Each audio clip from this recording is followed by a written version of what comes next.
Can we talk a little bit, also look a bit on the customer journey to see how all of this will impact their experience, how they will pay?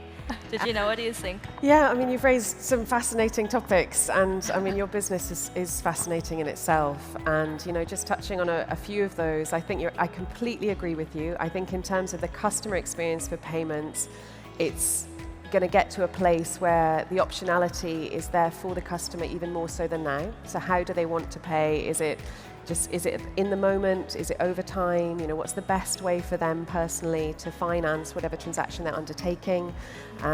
Recently with our Google Pay, Google Wallet product, we actually on a couple of cards have launched the ability for customers to see before they pay the kind of points they'll get if they use different cards. So some people use particular, points to finance travel and things in the future, or loyalty points and things. So actually that's important because it's the whole kind of contextual experience of your financial health. Actually, how can I use different payment methods to improve my financial health, or to improve benefits or loyalty points that I get, and that's good for you holistically.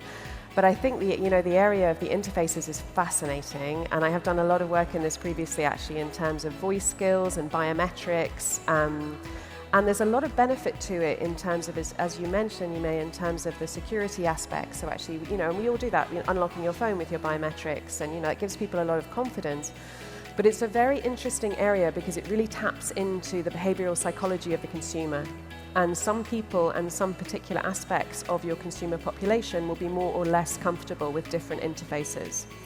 And we talk a lot about invisible payments and making the payments experience completely seamless. But at what level do you also, as a human, have comfort? Do you want to have a visual representation of your transaction at the moment that you make it? How do you want to receive a receipt?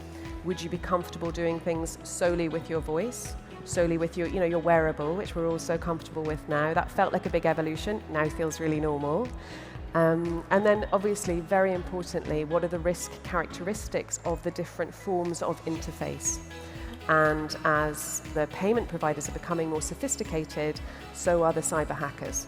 Yeah. So we need to be really thoughtful and responsible in the implementation of the different technologies to make sure that we are protecting always the consumer and the consumer's trust in us, actually, as payment providers and as technology providers. So it's a really fascinating topic, and I think the work that you have done in Alipay is amazing, actually. And I think we can all learn from each other, which is one of the reasons this opportunity to speak with you both today and to be at this event is so special, because there are some incredible different ecosystem providers here today, and all those different perspectives is what will lead us to the best conclusion.